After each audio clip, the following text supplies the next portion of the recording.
नमस्कार विद्यार्थी मित्रांनो, केम लर्निंग या आपल्या यूट्यूब चॅनलमध्ये आज आपलं पुन्हा एकदा स्वागत. आज आपण एका नवीन फंक्शनल ग्रुपची किंवा नवीन टॉपिकची ओळख करून घेणार आहे, ज्या फंक्शनल ग्रुपचं नाव आहे इपॉक्साइड्स. बऱ्याच ठिकाणी आपल्याला या फंक्शनल ग्रुपच्या आतापर्यंत रिएक्शन्स येऊन गेलेल्या असतील, पण आपण त्या फंक्शनल ग्रुपच्या ज्या कॅरेक्टरिस्टिक्स आहेत किंवा त्या फंक्शनल ग्रुपच्या कंपाऊंड्सना प्रिपेअर कसं करायचं हे अजून आपण डिटेलमध्ये कुठल्या व्हिडिओमध्ये आपल्या बघितलेलं नाही. तर आपण या टॉपिकला सुरुवात करणार आहे किंवा या टॉपिकबद्दल बोलणार आहे, ज्याचं नाव आहे इपॉक्साइड्स. EPOXIDE epoxide. हा एक महत्त्वाचा फंक्शनल ग्रुप आहे, जो फंक्शनल ग्रुप बऱ्याचशा कंपाऊंडच्या प्रिपरेशनसाठी प्रीकर्सर म्हणून उपयोगात आणला जातो. The functional group which is used for the preparation of different types of compounds, that is the epoxide functional group. आता हे इपॉक्साइड म्हणजे नेमकं काय, याला नेमकं कसं डिफाईन करायचं किंवा हा नेमकं समजून कसं घ्यायचं, इपॉक्साइड कशाला म्हणायचं, तर हा एक असा फंक्शनल ग्रुप आहे ज्याच्यामध्ये 3 मेंबर्ड सायक्लिक स्ट्रक्चर असतं. लाईक आपल्याला 3 मेंबर्ड सायक्लिक अल्केन्स माहिती आहे, जसं की सायक्लो अल्केन मधला हा 3 मेंबर्ड सायक्लिक स्ट्रक्चर ज्याचं नाव आहे सायक्लोप्रोपेन. 3 कार्बन असलेला म्हणजे 1, 2 आणि 3 असे 3 कार्बन असलेला सायक्लोप्रोपेन. या 3 सायक्लोप्रोपेनच्या 3 कार्बनच्या सायक्लोप्रोपेन सारखंच ज्याचं स्ट्रक्चर आहे, त्या मॉलिक्यूलमध्ये एक मेंबर जर या सायक्लिक स्ट्रक्चरचा ऑक्सिजन असेल, एक मेंबर या सायक्लिक स्ट्रक्चरचा जर ऑक्सिजन असेल, याला आपण म्हटलं होतं सायक्लोप्रोपेन. आणि याच्याच करस्पॉन्डिंग स्ट्रक्चर किंवा याच्याच करस्पॉन्डिंग कंपाऊंड जे 3 मेंबर सायक्लिक स्ट्रक्चर, पण त्याच्यातला एक मेंबर जो आहे तो कार्बनच्या ऐवजी जर ऑक्सिजन असेल तर त्याला आपण म्हणायचं इपॉक्साइड. या फंक्शनल ग्रुपला आपण म्हणायचं epoxide. Okay, so 3 membered heterocyclic compound. लक्षात घ्या, डिफाईन करताना कसं करायचं. 3 मेंबर्ड हेटेरोसायक्लिक कंपाऊंड. 3 मेंबर्ड आहे, सायक्लिक स्ट्रक्चर आहे, 3 मेंबर्ड सायक्लिक स्ट्रक्चर. आणि हेटेरोसायक्लिक म्हटलं याला. हेटेरोसायक्लिक आणि होमोसायक्लिक या 2 सायक्लिक स्ट्रक्चरच्या प्रकार आहेत. काय फरक आहे दोघांमध्ये, तर या ठिकाणी जर तुम्ही व्यवस्थित बघितलं तर या 3ही कॉर्नरला कार्बन ॲटम्स आहे.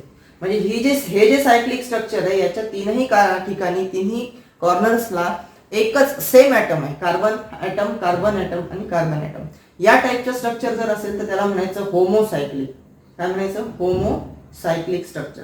आणि जर या टाईप मध्ये स्ट्रक्चर असेल, जसं इपॉक्साइड मध्ये स्ट्रक्चर आहे, 2 ठिकाणी कार्बन प्रेझेंट आहे, सायक्लिक स्ट्रक्चरच्या 2 सेंटरला 2 ठिकाणी कार्बन प्रेझेंट आहे, 2 कॉर्नरला, आणि एका कॉर्नरला मात्र ऑक्सिजन म्हणजे वेगळा इलेमेंट प्रेझेंट आहे, कार्बनपेक्षा दुसरा इलेमेंट प्रेझेंट आहे. अशा ठिकाणी जर दुसरा इलेमेंट असेल कार्बन सोडून, तर त्या टाईपच्या स्ट्रक्चरला काय म्हणायचं, हेटेरो म्हणजे different, हेटेरोसायक्लिक structure.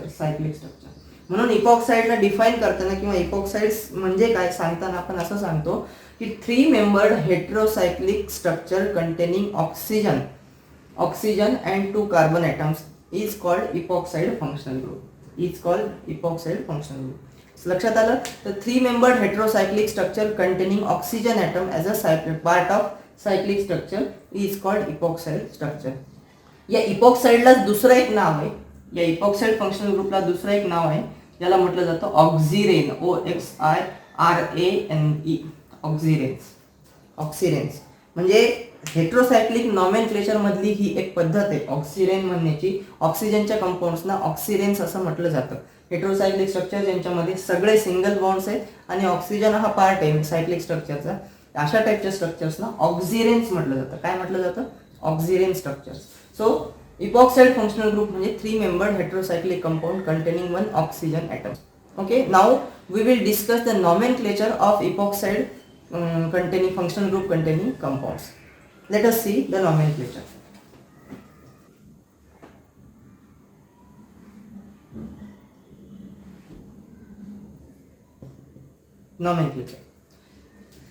So the nomenclature part मध्ये आपण जनरली नॉमेनक्लेचर जेव्हा करतो त्यावेळेस IUPAC नॉमेनक्लेचरचे रूल्स फॉलो करतो. IUPAC nomenclature. सो हे IUPAC नॉमेनक्लेचरचे रूल्स फॉलो करून आपण जनरली वेगवेगळ्या ऑर्गॅनिक फंक्शनल ग्रुपचं, ऑर्गॅनिक कंपाऊंडचं नॉमेनक्लेचर आतापर्यंत डिस्कशन केलेलं आहे. बऱ्याच व्हिडिओमध्ये नॉमेनक्लेचरचा पार्ट येऊन गेलेला आहे. तसंच इपॉक्साइडचं पण नॉमेनक्लेचर करता येतं. आता इपॉक्साईडचं नॉमेनक्लेचर करण्याच्या दोन पद्धती आहेत. पहिली आपण एक सुरुवात घेऊ, एक्झाम्पल म्हणून आपण पहिलाच मेंबर घेऊ किंवा सोप्यात सोपा मेंबर घेऊ, 3 member heterocyclic compound CH2 CH2 आणि oxygen. Okay, so this is the first member of epoxide functional group और इपॉक्साइड सिरीज असं म्हणू आपण. इपॉक्साइड सिरीज मधला हा फंक्शनल ग्रुपचा पहिला मेंबर आहे, ज्याच्यामध्ये 2 कार्बन आणि 1 ऑक्सिजन प्रेझेंट आहे. तर ही नॉमेनक्लेचर करण्याच्या दोन पद्धती आहेत. याला दोन पद्धतीने आपण नाव देऊ शकतो. याला आपण एकतर इथिलीन ऑक्साईड असं म्हणू शकतो, ethylene oxide ETHYLENE ethylene oxide असं म्हणू शकतो, किंवा दुसऱ्या पद्धतीने याला इपॉक्सी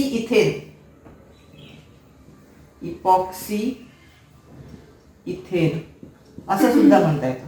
इथिलीन ऑक्साईड किंवा इपॉक्सी इथेन. आता इपॉक्सी इथेन म्हणजे काय, तर 2 कार्बन कंटेनिंग कंपाऊंड आहे. 2 कार्बन कंटेनिंग कंपाऊंड जेव्हा असतो त्यावेळेस आयुपॅक नॉमेनक्लेचर नुसार आपण अल्केन, पॅरेंट अल्केन जो घेतो तो कोणता घेतो, इथेन हा पॅरेंट अल्केन घेतो. 2 कार्बन असतील तर इथेन म्हणतो. सिंगल कार्बनचा कंपाऊंड असतो कार्बनचा, त्याला आपण मिथेन असं म्हणतो. पॅरेंट अल्केन त्याचा मिथेन घेतो. 2 कार्बन असतील तर त्याचा पॅरेंट अल्केन काय कन्सिडर करतो, इथेन कन्सिडर करतो. आणि हा इपॉक्सी फंक्शनल ग्रुप आहे म्हणून इथं प्रिफिक्स लावलेला आहे इपॉक्सी इथेन. सो नॉमेनक्लेचर करताना असं पण करता येतं इथिलीन ऑक्साईड किंवा इपॉक्सी इथेन असं सुद्धा नॉमेनक्लेचर करता येतं. दोन्ही पद्धतीनं नॉमेनक्लेचर करता येऊ शकतं आणि दोन्ही पद्धती बरोबर आहेत. त्यापैकी पहिल्या पद्धतीमध्ये काय म्हटलंय, इथिलीन ऑक्साईड. इथिलीन ऑक्साईड का म्हटलंय, कारण CH2 CH2 हा जो ग्रुप आहे, नुसतं जर असं लिहिलेलं असेल CH2 डॅश CH2 डॅश असं, तर हा जो फंक्शनल ग्रुप असतो त्याला आपण इथिलीन असं म्हणतो. नुसता CH2 असेल तर त्याला आपण मिथिलीन म्हणतो. CH2 CH2 असं 2 वेळा लिहिलेलं असेल तर त्याला काय म्हणायचं, इथिलीन असं म्हणायचं. त्याच्या पुढे जशी चेन वाढत जाते तसं प्रोपिलीन, ब्युटिलीन, पेंटिलीन या पद्धतीनं चेन इन्क्रीज होत जाते आणि त्या पद्धतीनं हे जे नॉमेनक्लेचर मधला सफिक्स आहे, नॉमेनक्लेचर मधला हा जो सफिक्स आहे तो बदलत जातो. प्रिफिक्स जो आहे तो, सॉरी सफिक्स नाही, हा प्रिफिक्स जो आहे नॉमेनक्लेचर मधला इथिलीन सारखा तो चेंज होत जातो जशी जशी चेन इन्क्रीज होत जाते तसं. सो या दोन्ही पद्धतीनं नॉमेनक्लेचर करता येतं. आयुपॅक नॉमेनक्लेचरची जर विचारात घेतली पद्धत, आतापर्यंत आपण जे रूल्स बघितलेले आहेत आयुपॅक नॉमेनक्लेचरचे, तर this is more correct method according to the IUPAC nomenclature. So we will discuss some of the examples now further members of this series, epoxy series. Second one example like this, CH3 CH single bond CH2 oxygen. Okay, CH2 हा एक second member आहे ज्याच्यामध्ये आधी काय होतं, CH2 आणि oxygen, 3च heterocyclic ring होती, त्याच्यामध्ये 3च मेंबर होते, CH2 आणि ऑक्सिजन. आता आपण काय केलं, इथला एक हायड्रोजन कमी केला, त्याच्यावरती मिथिल ग्रुप ऍड केला. थोडक्यात ही चेन जी आहे अल्किल चेन ती आपण एक्सटेंड केली. अल्किल चेन काय केली, वाढवली, एक्सटेंड केली. आता अल्किल चेन मध्ये टोटल नंबर ऑफ मेंबर्स किती आहेत, 1 2 आणि 3 मेंबर असलेला हा इपॉक्साइड फंक्शनल ग्रुप. जसं कार्बन मध्ये 2 मेंबर्स असतील तर आपण त्याला काय म्हटलं होतं, इथिलीन म्हटलं होतं. तसं आता याच्यामध्ये किती मेंबर्स आहेत, 1 2 आणि 3, मग याला काय म्हणायचं आपण, प्रोपिलीन, PROPYLENE प्रोपिलीन. आणि ऑक्सिजन आहे हेट्रोसायक्लिक मेंबर म्हणून त्याला प्रोपिलीन ऑक्साईड, प्रोपिलीन ऑक्साईड. जसं इथिलीन ऑक्साईड म्हटलं होतं तसंच आता काय म्हणायचं, प्रोपिलीन ऑक्साईड असं म्हणायचं. ठीक आहे. दुसऱ्या पद्धतीने याचं नाव काय लिहिता येईल, इपॉक्सी आणि 3 कार्बन आहेत म्हणून काय लिहायचंय, propane, epoxy propane. Okay, epoxy propane. So अशा पद्धतीने नॉमेनक्लेचर मध्ये जशी जशी चेन वाढत जाते तसं तसं पॅरेंट नेम बदलत जातं. पॅरेंट नेम इथं प्रोपिलीन पहिल्या पद्धतीमध्ये, सेकंड पद्धतीमध्ये दुसरी जी मेथड आहे ते सेकंड मेथडमध्ये प्रोपेन असं पॅरेंट नेम. सो जेवढी कार्बनची चेन वाढत जाते, बदलत जाते, त्यानुसार हे पॅरेंट नेम काय होत जातं, चेंज होत जातं. हा जो शब्द आहे ऑक्साईड पहिल्या मेथडमध्ये, फर्स्ट मेथडमध्ये ऑक्साईड आणि सेकंड मेथडमध्ये इपॉक्सी, हे वर्ड्स कॉन्स्टंट आहे. तुम्ही जर व्यवस्थित ऑब्झर्व केलं असेल तर हे वर्ड्स नॉमेनक्लेचर मध्ये कॉन्स्टंट राहतात. बदलतात तर काय, वरच्या मेथडमध्ये बदलतो हा प्रोपिलीन आणि खालच्या मेथडमध्ये बदलतो हा प्रोपेन. म्हणजे जसं जसं अल्केनची चेन बदलत जाईल तस तसं ह्या नॉमेनक्लेचर मधला हा पार्ट बदलत जातो. ठीक आहे. सो अजून एक एक्झाम्पल घेऊ आपण, थर्ड वन. अजून एक मेंबर आपण वाढवूया, CH3 CH3 मध्ये ऑक्सिजन कार्बनला जोडले. ओके, आता किती आहेत, 1 2 3 4 4 मेंबरचा ब्युटिलिन, जसं आपण इथिलिन प्रोपिलिन म्हटलं तसंच BUTYLENE ब्युटिलिन, आणि ऑक्सिजन साठी काय ऍड करायचं आहे, ऑक्साईड, ब्युटिलिन ऑक्साईड. किंवा दुसऱ्या पद्धतीने नॉमेनक्लेचर काय करता येईल, इपॉक्सी, काय म्हणायचं, EPOXY, ओळखलं तुम्ही, काय म्हणायचं, इपॉक्सी ब्युटेन, इपॉक्सी ब्युटेन, कारण 4 मेंबरचा पॅरेंट काय, 1 2 3 4, 4 मेंबरचा पॅरेंट काय, ब्युटेन, आणि त्याला काय जोडलेलं आहे, इपॉक्साइड रिंग जोडलेली. आता मात्र 4 मेंबरची सायक्लिक रिंग आहे, सॉरी हे जे सायक्लिक स्ट्रक्चर आहे ते 4 कार्बन वरती सिच्युएटेड सायक्लिक स्ट्रक्चर आहे. आणि मग मात्र इथल्या फंक्शनल ग्रुपची पोझिशन सगळ्या चेन मध्ये कुठे, नेमका कुठल्या पोझिशनला इपॉक्साइड फंक्शनल ग्रुप आहे या चेन मध्ये, ते मात्र आपल्याला इथे मेन्शन करायला लागेल. म्हणजे आता तुम्हाला नंबरिंग करायला लागेल. आयुपॅक नॉमेनक्लेचर मधला पुढचा जो रूल येतो, numbering of the chain, alkane chain, open chain structure मध्ये, तर तो रूल इथे आपल्याला फॉलो करायला लागेल. इकडच्या साईडला किंवा इकडच्या साईडला कुठल्या एका साईडला जरी नंबरिंग दिली तरी तीच नंबरिंग येणार आहे, 1 2 3 4. इकडून नंबरिंग दिली तरी 1 2 3 आणि 4, त्याच पद्धतीने नंबरिंग येणार.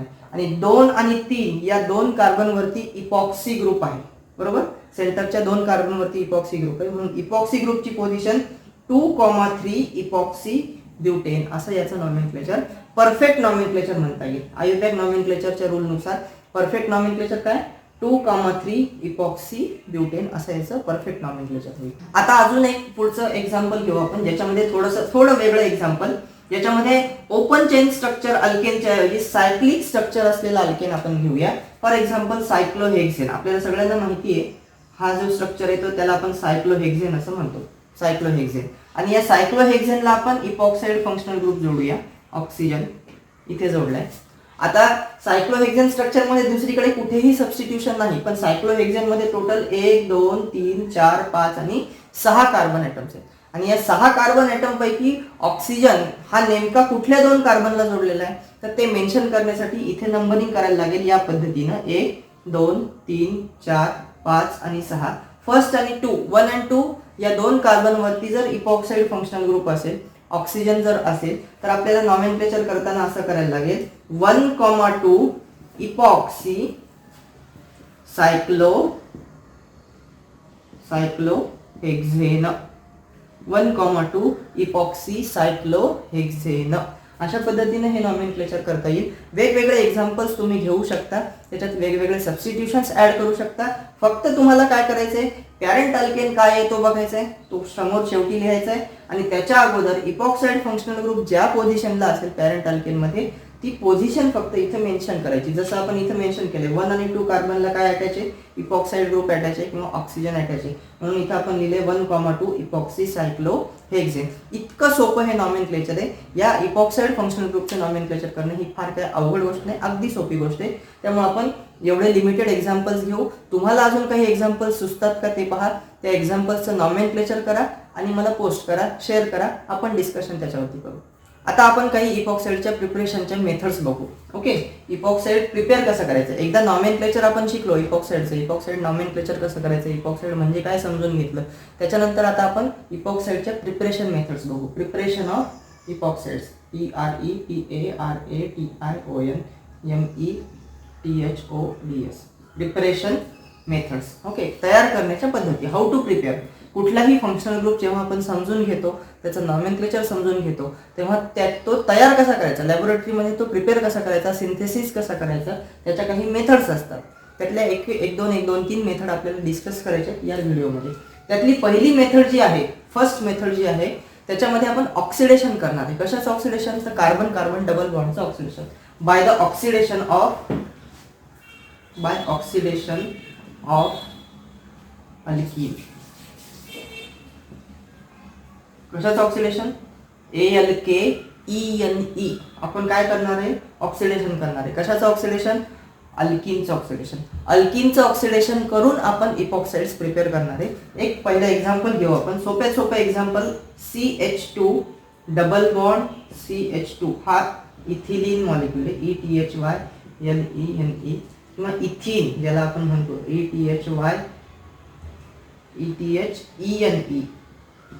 ETHENE, इथिन. इथिन किंवा इथिलीन मॉलिक्यूल ज्याला म्हणतो आपण CH2 double bond CH2. So हा जो इथिन मॉलिक्यूल आहे, या इथिन मॉलिक्यूलचं ऑक्सिडेशन आपल्याला करायचंय plus half of the O2. आपल्याला किती ऑक्सिजन ऍड करायचे? एकच ऑक्सिजन ऍड करायचं, म्हणून आपण इथं O2 घेणार नाही आहोत, O2 मॉलिक्यूल नाही घेणार आहोत, आपल्याला एकच ऑक्सिजन लागणार आहे.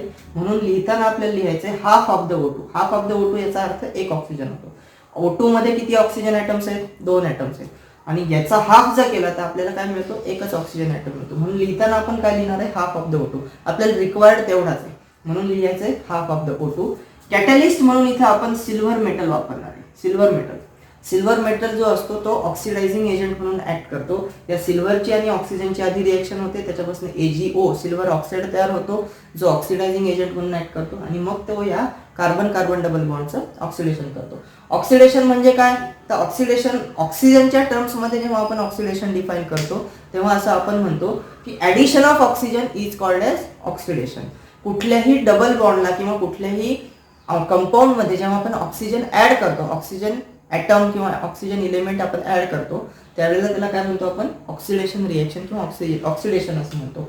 म्हणून कार्बन डबल बॉन्ड कार्बन याचं ऑक्सिडेशन होतं आणि याच्यापासून तयार होतो CH2 डॅश ऑक्सिजन, आणि हा ऑक्सिजनचा ॲटम या कार्बन कार्बन डबल बॉन्ड मध्ये काय होतो? इन्सर्ट होतो. डबल बॉन्ड होता, पाय बॉन्ड ब्रेक होतो दोघांमधला. कार्बन सिग्मा बॉन्ड जो येतो जशाला तसा राहतो, आणि पाय बॉन्ड ब्रेक होऊन तिथे काय येतो? त्याच्यामध्ये इन्सर्ट होतो ऑक्सिजन, आणि 3 मेंबर्ड सायक्लिक स्ट्रक्चर तयार होतं, ज्याला आपण काय म्हणतो? इपॉक्साइड असं म्हणतो. काय म्हणतो आपण याला? इपॉक्साइड स्ट्रक्चर असं म्हणतो. ओके, सो सिंपल आहे मेथड. फर्स्ट मेथड अगदी सोपी आहे. Oxidation by the oxidation of alkene, carbon carbon double बॉन्डचं ऑक्सिडेशन करून आपण हे कंपाऊंड्स, इपॉक्साइड कंपाऊंड्स प्रिपेअर करू शकतो. याचा अजून एक एक्झाम्पल आपण डिस्कस करू. CH3 एक कार्बन आपण वाढवूया, CH डबल बॉन्ड CH2. आता आपण रिएक्टंट मॉलिक्यूल थोडासा वेगळा घेतला. आधी घेतला होता CH2 डबल बॉन्ड CH2. आता आपण त्याच्यामध्ये एक अल्किल ग्रुप वाढवला, CH3 ग्रुप वाढवलाय, CH3 CH double bond CH2. Okay, plus oxidation करायचे half of the O2 in presence of what? Silver metal, Ag metal as a catalyst we will take. And काय होतंय? पहिल्या मेथडमध्ये जसं झालं तसंच या मेथडमध्ये सुद्धा carbon carbon double bond break होतो, त्यातलं कन्व्हर्जन सिंगल बॉन्ड मध्ये होतं, आणि एक ऑक्सिजन ॲटम जो घेतलाय तो इथं काय होतो? इन्सर्ट होतो, ऍड होतो. So we will get here now CH3 CH single bond oxygen, again single bond CH2, आणि या दोघांमध्ये काय? एक बॉन्ड होईल. याला आपण लिहिताना असं लिहू शकतो CH single bond. Okay, epoxide ring खाली लिहिली म्हणून वेगळा फरक पडत नाही किंवा वेगळा फंक्शनल ग्रुप होत नाही. जसं आपण वर लिहिला इथे असा लिहिला इपॉक्साइड तरी त्याचा अर्थ तोच होतो, आणि असा लिहिला इपॉक्साइड तरी त्याचा अर्थ फंक्शनल ग्रुप बदलत नाही, फंक्शनल ग्रुप चेंज होत नाही. या दोन्हीचा अर्थ एकच आहे. ठीक आहे, सो इपॉक्साइड रिंग तयार झाली. प्रोपिलिन ऑक्साईड ज्याला म्हटलंय आपण नॉमेनक्लेचर मध्ये बघितलं, प्रोपिलिन ऑक्साईड असं याचं नॉमेनक्लेचर आपण केलेलं आहे, किंवा इपॉक्सी प्रोपेन असं सुद्धा याचं नॉमेनक्लेचर आपल्याला करता येऊ शकतं. सो ही पहिली मेथड आहे प्रिपरेशनची, अगदी सिंपल मेथड आहे by the oxidation of alkene. Okay, now we will discuss second method. We will go to the second preparation method. Second preparation method मध्ये आपल्याला बघायचंय oxidation of alkene by using per acids. Per acids वापरून सुद्धा आपल्याला हे compounds तयार करता येऊ शकतात. पर ऍसिड्स वापरून आपल्याला बाय युझिंग पर ऍसिड्स, बाय युझिंग पर ऍसिड्स. आता पर ऍसिड म्हणजे काय ते आधी समजून घेऊ. पर ऍसिड कशाला म्हणायचं? तर पर ऍसिड कोणाला म्हणायचं? आपण जनरली या कंपाऊंडला काय म्हणतो? तुम्हाला नाव कदाचित माहित असेल, C double bond OOH, CH3 C double bond OOH. या कंपाऊंडचं नाव आहे ऍसेटिक ऍसिड. काय नाव आहे या कंपाऊंडचं? ऍसेटिक ऍसिड. ओके, या कंपाऊंड मध्ये किती ऑक्सिजन आहेत? टोटल 1 आणि इथे 2च ऑक्सिजन आहे. सो 2 ऑक्सिजन असलेला कार्बोक्सिलिक ऍसिड जो असतो त्याला आपण म्हणतो ऍसेटिक ऍसिड. आलं लक्षात? आता असं करूया आपण, हा जो ऑक्सिजन आहे ज्याच्यामध्ये OH आहे त्या ऑक्सिजनला अजून एक ऑक्सिजन ऍड करू आणि त्याला पुढे मग हायड्रोजन देऊया. आता किती झाली संख्या ऑक्सिजनची? 1 2 आणि 3. सो 3 ऍसिड्स असल्यामुळे याला फक्त ऍसेटिक ऍसिड न म्हणता याला म्हणायचं ऍसेटिक पर ऍसिड. काय म्हणायचं? ऍसेटिक पर ऍसिड्स, ऍसिटिक पर ऍसिड. आता पर ऍसिड किंवा पर हा शब्द का आणला, का लावला, तर एक्स्ट्रा ऑक्सिजन जिथे येतो, 2 ऑक्सिजन होते तेव्हा नुसतं आपण त्याला कार्बोक्सिलिक ऍसिड असं म्हटलं किंवा नुसतं ऍसिड असं म्हटलं होतं, सफिक्स लावला होता. पण जेव्हा एक्स्ट्रा एक ऑक्सिजन येतो त्यावेळेस त्याला आपण काय शब्द लावायचा, प्रिफिक्स काय लावायचा ऍसिडला, पर ऍसिड असं म्हणायचं. पर ऍसिड हा प्रिफिक्स लावायचा. कारण जेव्हा 2 ऍसिड्स असतील, 2 हायड्रोजन आणि 2 ऑक्सिजन असतील तर त्याला आपण काय म्हणतो, परऑक्साईड असं म्हणतो. काय म्हणतो, पर ऑक्साईड. सो ही जी लिंकेज आहे oxygen dash oxygen, single bond oxygen, याला परऑक्सी लिंकेज किंवा पर ऑक्सी लिंकेज असं म्हटलं जातं. म्हणून याला इथे शब्द वापरला जातो पर ऍसिड. लक्षात ठेवा, this is called per acid. Acetic per acid, trichloro per acetic acid, chloro per acetic acid, असे शब्द आपण बऱ्याच वेळेला वापरतो. कधी कधी पर हा शब्द मागे सुद्धा वापरला जातो. पर ऍसिटिक ऍसिड किंवा ऍसिटिक पर ऍसिड दोन्ही पद्धतीनं हा शब्द वापरला जाऊ शकतो. ठीक आहे. सो आपण हे जे ऍसिड्स आहेत, या टाईपचे जे ऍसिड्स आहेत, मेटाक्लोरो पर बेन्झोइक ऍसिड हे त्याचं फेमस एक्झाम्पल आहे पर ऍसिडचं. एम क्लोरो पर बेन्झोइक ऍसिड, मेटाक्लोरो पर बेन्झोइक ऍसिड हे त्या ऍसिडचे बेस्ट आणि फेमस एक्झाम्पल आहे. हे ऍसिड्स काय करतात, तर ते ऍसिड ऑक्सिडायझिंग एजंट म्हणून ऍक्ट करतात. मेटाक्लोरो पर बेन्झोइक ऍसिड किंवा पर ऍसिटिक ऍसिड हे जे ऍसिड्स आहेत हे सगळे ऍसिड्स ऑक्सिडायझिंग एजंट म्हणून बऱ्याच ठिकाणी वापरले जातात. Particularly they behave as a epoxidizing agent. They behave as a epoxidizing agent. For example CH2. सोप्या एक्झाम्पल पासून सुरुवात करू. CH2 double bond CH2. इथं आपण एखादा पर ऍसिड घेऊया. For example per acetic acid, per acetic acid हा आपण पर ऍसिड घेतलाय आणि याचं ऑक्सिडेशन होईल मग इपॉक्साइड मध्ये. ऑक्सिजन रिंग इथे इन्सर्ट होईल, oxygen carbon carbon single bond. आपण असं सुद्धा लिहू शकतो बरं का, प्रत्येक वेळेला असं कार्बन कार्बन हायड्रोजन असं दाखवावं असं काही नाही. असं सुद्धा परीक्षेत येऊ शकतं. परीक्षेमध्ये किंवा कुठेही तुम्हाला एक्झाम्पल जिथं विचारलं जाईल डिस्कस करण्यासाठी किंवा लिहिण्यासाठी, उत्तर लिहिण्यासाठी, त्यावेळेस असा पण मॉलिक्यूल दिला जातो. याचा अर्थ इथिलीन होतो, याचा सुद्धा अर्थ इथिलीनच होतो. तुम्ही हेच लिहिलं, इथं खाली लिहिलंय per acetic acid, PERACE, acetic acid, per acetic acid. तर इथे सुद्धा सेम प्रॉडक्ट मिळेल तुम्हाला, इपॉक्साइड रिंग सेम प्रॉडक्ट मिळेल. पण तुम्ही याला असं लिहिलं तरी तोच प्रॉडक्ट आहे, असं लिहिलेलं असेल रिएक्टंट मॉलिक्यूल तरी सुद्धा प्रॉडक्ट तोच आहे. हा पण इपॉक्साइडच आहे आणि हा सुद्धा इपॉक्साइडच आहे. सो अशा पद्धतीनं पर ऍसिड्स वापरून आपण वेगवेगळ्या टाईपचे पर ऍसिड्स आहेत आणि वेगवेगळ्या टाईपचे पर ऍसिड्स वापरून आपण इपॉक्सिडेशन, डबल बॉन्डचे इपॉक्सिडेशन करू शकतो. अजून एक एक्झाम्पल पाहूया आपण. CH3 CH double bond CH single bond CH3. आपण इंटरनल डबल बॉन्ड घेऊ, म्हणजे हा डबल बॉन्ड 2 कार्बनच्या मध्ये जे असे कार्बन आहे जे रिंगच्या मधले कार्बन आहे. हा आहे ब्युटिलिन, 2 ब्युटिलिन असं त्याचं परफेक्ट नाव आहे, 2 ब्युटिलिन. बरोबर. याच्यामध्ये आपल्याला काय ऍड करायचं आहे, पर ऍसिड ऍड करायचं आहे. आपण घेऊया मेटाक्लोरो पर बेन्झोइक ऍसिड. त्याचं शॉर्ट फॉर्म म्हटलं जातं, मेटाक्लोरो पर बेन्झोइक ऍसिडचा शॉर्ट फॉर्म आहे MCPBA. CPBA हा परत एकदा इपॉक्सिडायझिंग एजंट आहे, ज्याला आपण पर ऍसिड या कॅटेगरीमध्ये कन्सिडर करतो. ठीक आहे. इपॉक्सिडेशन होईल जिथे कार्बन कार्बन डबल बॉन्ड आहे त्या ठिकाणी इपॉक्सिडेशन होईल आणि आपल्याला मिळेल CH3 CH single bond oxygen again CH again CH3 इथे येईल सिंगल बॉन्ड. सो आता याचं नाव काय येईल, तुम्ही व्हिडिओमध्ये नॉमेनक्लेचर्स बघितलेले आहेत आणि त्या नॉमेनक्लेचरनुसार या कंपाऊंडचं नाव तुम्हाला सांगता येईल का, बघा प्रेडिक्ट करून. काय येईल नॉमेनक्लेचर, किती कार्बन आहे, 1 2 3 आणि 4, म्हणून याचं नाव काय येईल, इपॉक्सी ब्युटेन. बरोबर, करेक्ट आहे, इपॉक्सी ब्युटेन. जर तुम्ही परफेक्ट गेस केला असेल तर हे नॉमेनक्लेचर तुमचं करेक्ट आहे. इपॉक्सी ब्युटेन हे त्याचं काय येईल, नॉमेनक्लेचर येईल. सो ही सेकंड मेथड आहे, दुसरी मेथड आहे कशाची, प्रिपरेशनची, by using per acids. Per acids वापरून आपण वेगवेगळे इपॉक्साइड्स तयार करू शकतो. आणि एक तिसरी मेथड आहे, third method, by using halohydrins. Halohydrins तयार करून त्या हॅलोहायड्रिनचं कन्व्हर्जन इपॉक्साइड्समध्ये करता येऊ शकतं. सो फ्रॉम हॅलोहायड्रिन्स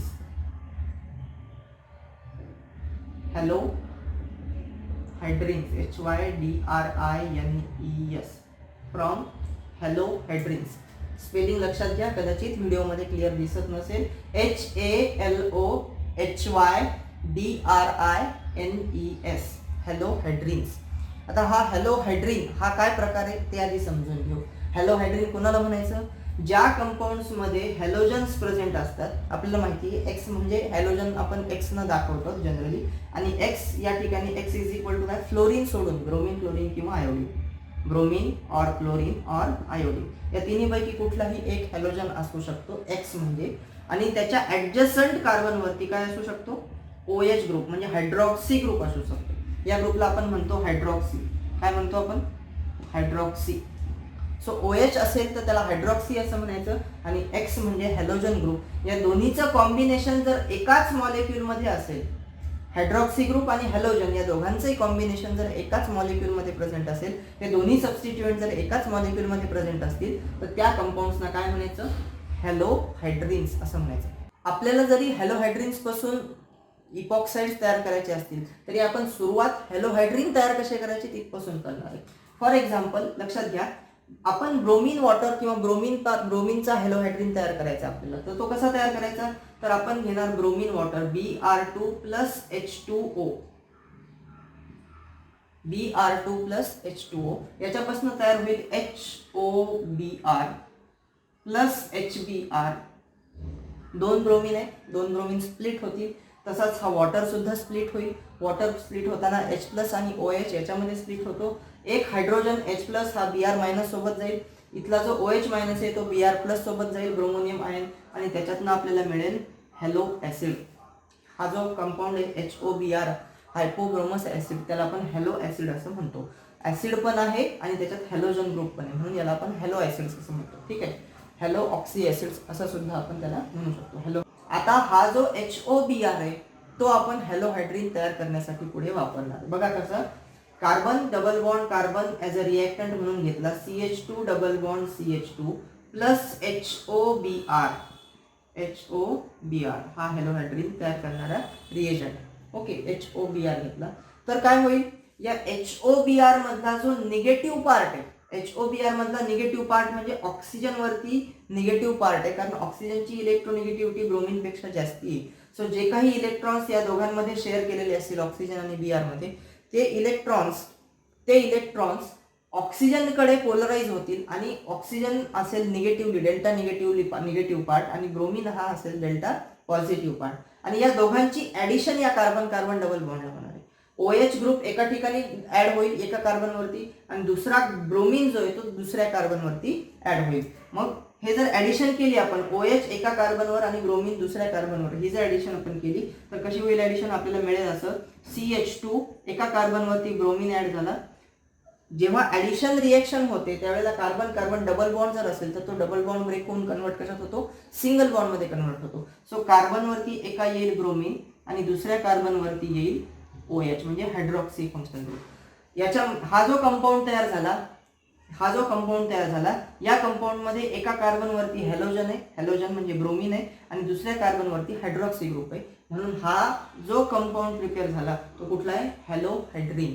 अजून एक एक्झाम्पल बघू आपण. आपल्याला क्लोरीन असलेला कंपाऊंड तयार करायचा, तर फक्त काय करायचं आपल्याला? ब्रोमीनच्या ऐवजी काय करायचं? क्लोरीन वॉटर घ्यायचं, Cl2 घ्यायचं, त्याच्यापासून तयार होईल HOCl, इथे येईल HCl बाय प्रोडक्ट म्हणून. तो HCl किंवा HOCl जो आहे तयार झालाय तो इथे आपण रिॲक्ट करणार आहे. HOBr च्या ऐवजी HOCl घ्यायचा, आणि या ठिकाणी ब्रोमीनच्या ऐवजी काय येणार आहे? क्लोरीन येणार आहे. सो हॅलोहायड्रिन्स अशा प्रकारे ब्रोमीनचे, क्लोरीनचे किंवा आयोडीनचे आपण तयार करू शकतो. वेगवेगळे हॅलोहायड्रिन्स आपण तयार करू शकतो. ठीक आहे, आता या हॅलोहायड्रिन कसे तयार करायचे हे बघितल्यानंतर या हॅलोहायड्रिन पासून इपॉक्साइड कसा तयार होतो ते आपण पाहणार. आपण पहिलं एक्झाम्पल घेतलं होतं तेच घेऊया. CH2 सिंगल बॉन्ड OH, पुढे सिंगल बॉन्ड CH2 Br. पहिला जो हॅलोहायड्रिन आपण तयार केला होता तोच एक्झाम्पल आपण इथं घेऊया. याचं पुढे डिहायड्रेशन करून calcium hydroxide KOH taken twice, CaOH taken twice, calcium hydroxide डिहायड्रेटिंग agent घेतला, आणि हा घेऊन आपण याचं इपॉक्साइड मध्ये कन्व्हर्जन करू शकतो. CH2 single bond oxygen, single bond carbon, CH2 and CH. हा इपॉक्साइड प्रिपरेशन या हॅलोहायड्रिन पासून आपण करू शकतो. काय वापरून? Calcium hydroxide as a reagent वापरून यूज करू शकतो. हे एक एक्झाम्पल झालं. आता आता आपण कन्सोलेटेड रिएक्शन लिहूया. कन्सोलेटेड रिएक्शन म्हणजे ज्याच्यामध्ये आधी हॅलोहायड्रिन तयार केला आणि त्याच्यापासून नंतर पुढे इपॉक्साईड तयार केलं. एक एक्झाम्पल घेऊया आपण. एक वेगळं एक्झाम्पल घेऊ. CH3 CH double bond CH2. आता हा असिमेट्रिक डबल बॉन्ड आहे. असिमेट्रिक म्हणजे काय, तर या कार्बन कार्बन डबल बॉन्डच्या एक साइडला CH3 म्हणजे अल्किल ग्रुपचं सबस्टिट्यूशन आहे, दुसऱ्या साइडला अल्किल ग्रुप नाही. बरोबर, असिमेट्रिक डबल बॉन्ड आहे. या केसमध्ये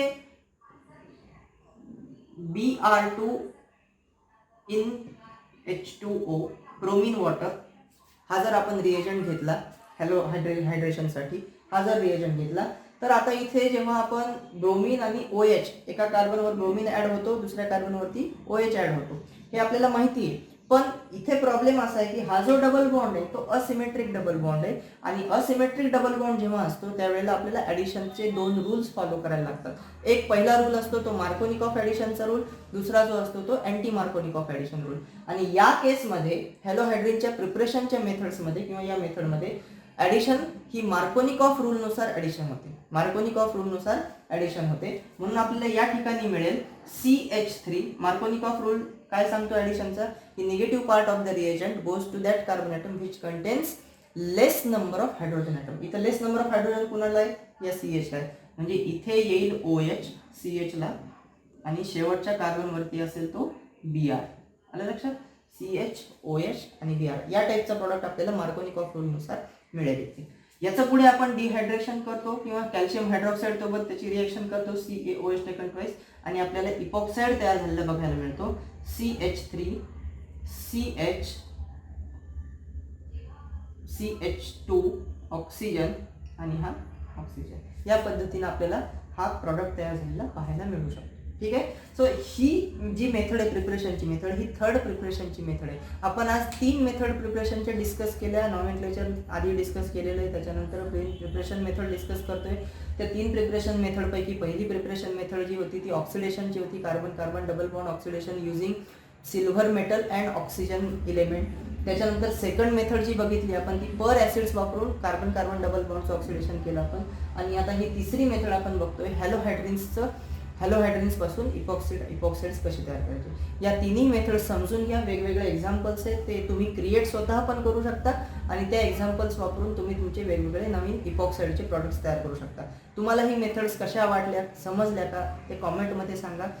पहा व्हिडिओ आवडला तर लाईक करा, शेअर करा आणि केम लर्निंगला सबस्क्राईब करा.